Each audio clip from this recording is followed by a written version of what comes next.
హఠాత్తుగా అమెరికా అధ్యక్షుని మనసు ఎందుకు మారింది? 2-3 రోజులుగా దాడులు నిలిపివేసిన అమెరికా వ్యూహాత్మకంగా పావులు కదుపుతోంది. తాజాగా ఇరాన్తో శాంతి ఒప్పందంపై డొనాల్డ్ ట్రంప్ ఆశాభావం వ్యక్తం చేశారు. పరస్పర దాడులు నిలిపివేయడంతో శాంతి చర్చల్లో పురోగతి సాధించే అవకాశాలు మెరుగుపడ్డాయని చెబుతున్నారు. అదే సమయంలో ఇరాన్తో దౌత్య ప్రయత్నాలు విఫలమైతే తిరిగి సైనిక చర్యలకు దిగుతామని హెచ్చరించారు. అయితే ఇరాన్ మాత్రం అమెరికాతో ఎలాంటి చర్చలు ఉండబోవని చెబుతోంది.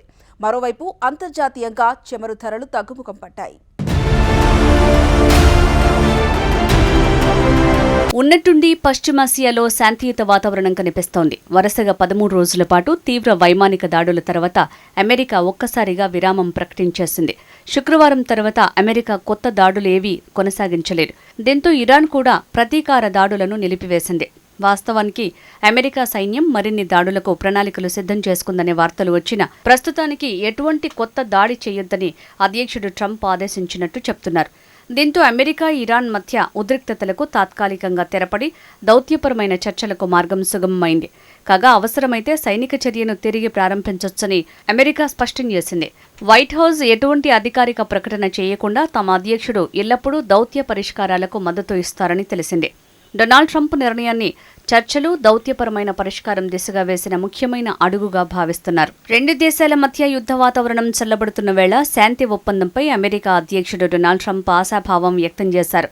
ఇరు దేశాల మధ్య ప్రత్యక్ష దాడులు నిలిచిపోవడంతో చర్చలకు అవకాశం ఏర్పడిందని అన్నారు.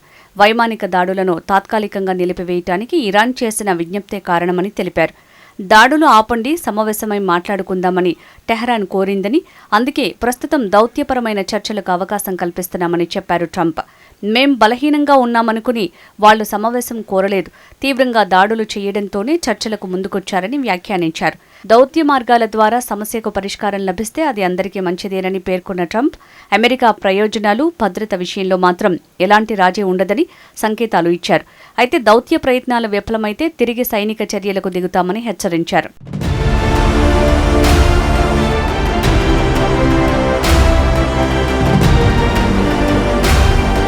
2 వారాల పాటు కొనసాగిన అమెరికా దాడుల అనంతరం ఈ విరామం వచ్చింది. సైనిక చర్యలను మరింత విస్తరించాలా లేదా అన్న అంశంపై అమెరికా ప్రభుత్వం అంతర్గతంగా సమీక్ష నిర్వహించిన తర్వాత ఈ నిర్ణయం తీసుకున్నట్లు సమాచారం. అమెరికా దగ్గర క్షిపణులు తగ్గిపోవటం వల్లే ఇరాన్ మీద దాడులను తాత్కాలికంగా నిలిపివేశారని వార్తలొచ్చాయి. ఇరాన్ మీద అమెరికా ఇప్పటికే 1200 కంటే ఎక్కువ ప్యాట్రియాట్ ఇంటర్సెప్టార్ క్షిపణులను ప్రయోగించింది. యుద్ధం మరింత విస్తరిస్తే ఆయుధాలకు కొరత ఏర్పడుతుందని అమెరికా అధికారులు ఆందోళన వ్యక్తం చేసినట్టు చెప్తున్నారు. అయితే ఈ వార్తలను తోసిపుచ్చారు డొనాల్డ్ ట్రంప్. తమ దగ్గర క్షిపణులు, రక్షణ సామాగ్రి తగినంతగా ఉన్నాయన్నారు. పేట్రియాట్ క్షిపణి వ్యవస్థల ఉత్పత్తిని మరింత పెంచుతున్నామని తెలిపారు. గత అధ్యక్షుడు జో బైడెన్ ప్రభుత్వం ఉక్రెయిన్కు పెద్ద ఎత్తున ఆయుధాలు పంపిన తీరును ట్రంప్ తప్పుబట్టారు.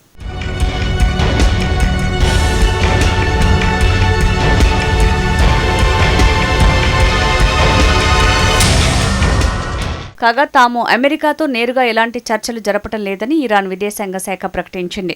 మధ్యవర్తుల ద్వారా అమెరికా నుంచి కొన్ని సందేశాలు అందుతున్నాయని, కానీ ప్రస్తుతం అధికారిక చర్చలు మాత్రం లేవని ఇరాన్ విదేశాంగ మంత్రి ఇస్మాయిల్ బఘాయి తెలిపారు. ఇటీవలి కాలంలో అమెరికా దాడులతో ఇరాన్లోని పలు ప్రాంతాలు దెబ్బతిన్నాయని, ప్రతిగా ఇరాన్ కూడా అమెరికా స్థావరాలపై దాడులు చేసింది. ఈ నేపథ్యంలో ఇరు దేశాల మధ్య కాల్పుల విరమణ ఎంతకాలం కొనసాగుతుందన్నది ఆసక్తికరంగా మారింది. శాంతి చర్చలపై ఆశలు కనిపిస్తున్నప్పటికీ ఇరు దేశాల ప్రకటనల్లో భిన్నాభిప్రాయాలు కొనసాగుతున్నాయి. ఒకవైపు చర్చలకు సిద్ధమంటూ సంకేతాలు ఇస్తూనే మరోవైపు సైనిక చర్యలకు సిద్ధంగా ఉన్నామని హెచ్చరికలు రావటం పశ్చిమాసియా సంక్షోభాన్ని మరింత సంక్లిష్టంగా మారుస్తోంది. కాగా కాస్పియన్ సముద్రంలో ఇరాన్ నౌకలపై ఉక్రెయిన్ దాడులకు పాల్పడటం కలకలం రేపింది. ఇరాన్ను ఆర్థికంగా అణిచివేసేందుకు హర్మూజ్తో పాటు పర్షియన్ గల్ఫ్ ఆఫ్ ఒమన్లలోని కీలక పోర్టులను దిగ్బంధించింది అమెరికా. దీంతో ఇరాన్ తన కాస్పియన్ సముద్రం ద్వారా రష్యా, మధ్య ఆసియా, చైనా వంటి దేశాలతో వాణిజ్యం కొనసాగిస్తోంది.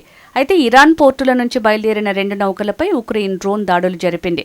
ఈ ఘటనలో తమ సిబ్బంది ఒకరు మరణించడంతో ఇరాన్ తీవ్ర ఆగ్రహంతో ఉంది. ఈ ఘటనకు తాము ఉక్రెయిన్ మీద బదులు తీర్చుకుంటామని ఇరాన్ హెచ్చరించింది. గల్ఫ్ దేశాల్లోని అమెరికా స్థావరాలకు సంబంధించి రష్యా సేకరించిన శాటిలైట్ డేటా ఇరాన్కు అందుతోందని ఉక్రెయిన్ అధ్యక్షుడు జెలెన్స్కీ ఇటీవల ఆరోపించారు. పశ్చిమాసియా యుద్ధంలో ఉక్రెయిన్ జోక్యంతో వివాదం కొత్త మలుపు తిరిగింది.